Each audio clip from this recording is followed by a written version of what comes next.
Olá! Em mais essa nossa participação do canal Revolução Industrial Brasileira com o canal do professor Paulo Gala, da Fundação Getúlio Vargas de São Paulo, hoje a gente vai abordar o problema das contas externas do Brasil.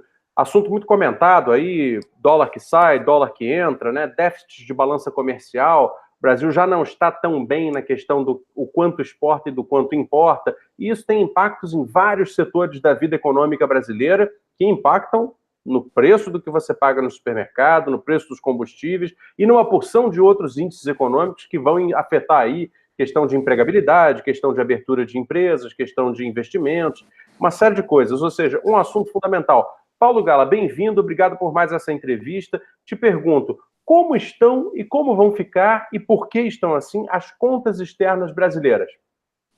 Tudo bom, Fausto? Prazer falar com você. A gente estava um tempinho aí sem se falar, mas vamos retomar aí com força.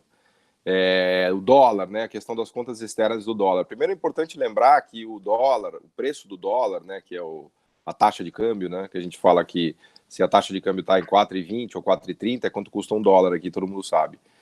Mas o que determina o preço do dólar aqui é justamente a falta de dólares ou a sobra de dólares, né? Então, se começa a faltar dólar, o preço do dólar fica mais caro e isso tem consequências muito imediatas para todo mundo, né? Porque, conforme você mesmo disse, tudo que é importado e até mesmo tudo que a gente exporta tem cotação em dólar, né? São coisas que são negociadas no mercado mundial. Então, quando o dólar vai ficando mais caro no Brasil, os produtos importados vão ficando mais caros, né? A soja, o milho, o trigo, minério de ferro, os automóveis, geladeira, eletrodomésticos, assim por diante, né? Então, é muito importante a gente monitorar o preço do dólar, né? Que é a taxa de câmbio. O que a gente tem visto no Brasil são dois fenômenos, né? O primeiro, que diz respeito ao que os economistas chamam de balança comercial e conta corrente, mostra que a nossa parte de comércio está cada vez mais incapaz de produzir e exportar coisas sofisticadas, que é o que a gente fala no canal aqui toda bendita semana, né? Então a gente está caminhando já para déficits na balança comercial, ou seja, tudo que a gente exporta menos o que a gente importa fica negativo, né? A gente não consegue exportar um volume suficientemente equivalente ou maior do que a gente importa. E isso se deve fundamentalmente à balança de bens industriais ou produtos industrializados, não é a balança de commodities, né? Não é o agro. A gente continua muito bem em termos de exportação de soja, minério de ferro, açúcar, esses produtos que o Brasil é realmente um campeão, né? Para usar esse termo, um campeão mundial. Só que na parte de indústria e de produtos sofisticados, a nossa indústria está perdendo o bonde, perdendo a corrida tecnológica, como a gente sempre fala aqui. Então, o déficit da balança industrial tem piorado muito, né? Mesmo com a economia brasileira estagnando. A gente sabe que a recuperação da atividade do Brasil é muito lenta, né? A gente talvez consiga crescer 2% esse ano, vamos tratar disso em outros vídeos, mas o fato é que quando uma economia cresce menos, a tendência dela é importar menos, porque as pessoas estão consumindo menos, os empresários estão investindo menos, então não há esse boom de importação. Só que veja que mesmo com um crescimento ruim e medíocre no Brasil, a gente está apresentando déficit na balança comercial. Então essa notícia é muito, muito ruim, porque imagina que o Brasil acelere de verdade, vai crescer a 3, 4% ao ano.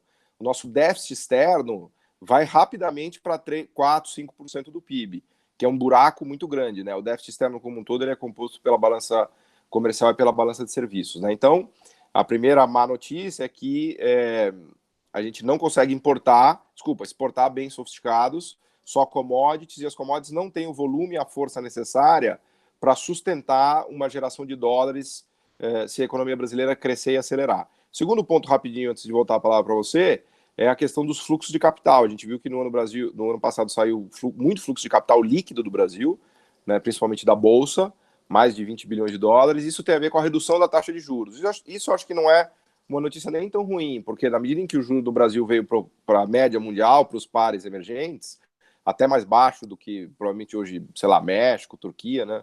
Não me lembro de cabeça.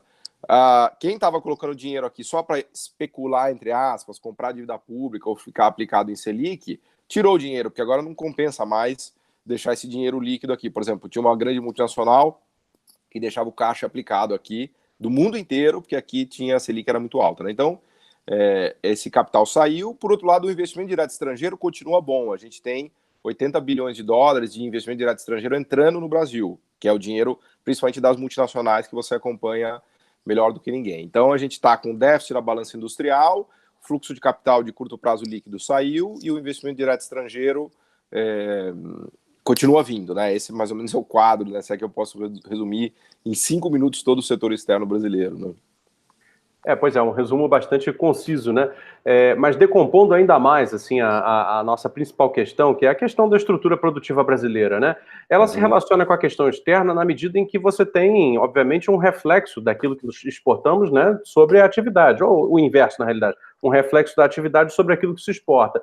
Nós exportamos muito bens primários, sempre falamos isso aqui, é uma realidade brasileira, parece que é uma opção brasileira, e muito poucos produtos manufaturados. É óbvio que tem questões conjunturais aí, a Argentina realmente deu uma piorada muito forte, então ela é uma importadora de automóveis brasileiros, é óbvio que isso reduz um pouco mais, mas isso não quer dizer também que não exista um problema constante, um problema permanente de desindustrialização no Brasil, também está cada vez mais claro, até na imprensa grande começou a sair essa denúncia, né? Aí eu pergunto, existe uma relação de valor adicionado ao produto industrial e a questão do saldo externo? Porque da maneira como nós que apenas intuímos o problema econômico percebemos, nós vemos da seguinte maneira: o produto agrícola primário, minério de ferro, etc., ele não tem valor adicionado. Então você pode exportar as milhões de toneladas que sejam e vai continuar recebendo apenas aquele preço fixo da commodity, né, vinculado à quantidade que você exporta. Já o produto de intensidade tecnológica e sofisticação produtiva, ele adiciona valor, né? E, portanto, às vezes você pode exportar um único produto, suponha um reator nuclear, né? Para quem tem o privilégio de exportar um reator nuclear, e com ele você pode cobrir um enorme buraco nas suas contas externas, né? Ou então fazer um belo superávit externo e enriquecer o seu país. Essa lógica está correta, Paulo? É o que eu costumo brincar com você, Fausto. Você, na verdade, é um economista de alma e de espírito, né? Que você não leu toda a literatura econômica, então você meio que reinventa a roda, né? Mas essa sua intuição é exatamente uma lei consagrada entre os economistas, que eu vou até me aventurar aqui num economês mais técnico, né? Que é o que a gente chama de lei de Tyrrell. A lei de Tyrrell foi, obviamente, feita por... É uma lei, entre aspas, mas ela é um padrão muito forte, né? Feita por um economista maravilhoso de Cambridge, professor de Cambridge, que é o Anthony Tyrrell, que inclusive está dando aula ainda, e ele formalizou um pouco as ideias que estavam presentes, inclusive no Prebisch, no Furtado, né? Daí que vem a sua intuição, que é a ideia de que a velocidade das suas exportações tem que ser suficientemente alta para acompanhar a velocidade de crescimento do PIB, porque se o seu PIB acelera demais e as suas exportações não aceleram, fatalmente as importações vão aumentar muito, fatalmente vai faltar dólares e fatalmente você vai ter uma crise cambial. Então, o que a lei de Tyrrell diz é que a sua taxa de crescimento no longo prazo depende fundamentalmente da sua capacidade de aumentar exportações, né? E aí, quando a gente decompõe as exportações, a gente olha que tem exportações de bens commodities e agro, que tem baixo valor adicionado, e de bens industriais, né?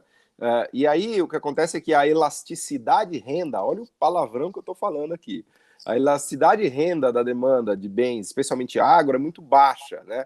São alimentos. Então, conforme o mundo vai ficando mais rico, conforme a pessoa vai ficando mais rico, cada vez ela demanda menos alimentos, né? Então, um país que se especializa na produção de commodities, especialmente de alimentos, tem grande dificuldade de vender seu produto no mercado mundial, porque a demanda por esse produto cresce menos do que os manufaturados. Conforme o mundo enriquece, e isso é o que a gente chama também de lei de Engels, né? Outra lei, aqui esse vídeo está ficando altamente economicista, né? Mas conforme a renda das pessoas aumenta e do mundo, a demanda por bens manufaturados aumenta. Então, aqueles países que estão integrados na economia mundial pela via da exportação de manufaturas, que são bens mais sofisticados e que têm mais conteúdo tecnológico, conseguem, obviamente, vender muito mais e a velocidade das exportações acompanha, às vezes, e muitas vezes até supera do crescimento do PIB, né? Que aí as exportações vão, inclusive, ocupando mais espaço no PIB, né? Porque pensa que se o PIB está crescendo a uma taxa de 3 e as exportações crescem 5, elas estão ocupando espaço no PIB. Se o PIB cresce a 3 e as exportações a 3 está constante, se o PIB cresce a 3 e as exportações a 2 ou a 1 e as importações aceleram, você se arrebenta lá na frente com a crise externa, né? Então, no final do dia, isso que você falou, que você explicou de uma maneira super simples, clara e intuitiva, é a lei de Tyrrell, né? E a lei de Tyrrell te diz que o seu crescimento de longo prazo está condicionado à sua estrutura produtiva, que se reflete na sua estrutura de balanço de pagamentos e no seu equilíbrio de dólares, né? Então, o que a gente está vendo no Brasil é exatamente isso, que a capacidade de crescimento do Brasil cada vez vai ficar mais sujeita a essa restrição de dólares, porque a gente não tem indústria que é capaz de acompanhar o crescimento da economia brasileira e exportar para o mundo, né? É exatamente isso. O que me tornou mais feliz agora com essa sua explicação foi, na verdade, perceber que sim, é possível, né, compreender a economia com palavras, né, do uso corrente, né?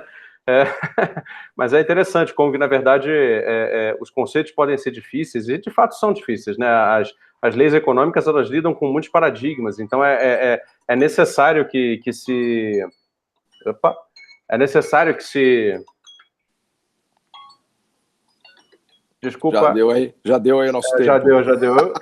Enfim, esse vídeo ficou todo em grande improviso, ficou um pouco acadêmico e um pouco improvisado. Não, eu tinha colocado um temporizador para poder fazer a gravação, aí vocês podem rir da nossa cara agora, que depois de tanta teorização, né, Paulo?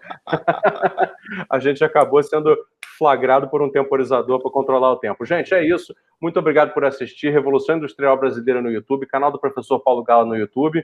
Muito obrigado aí e até uma próxima.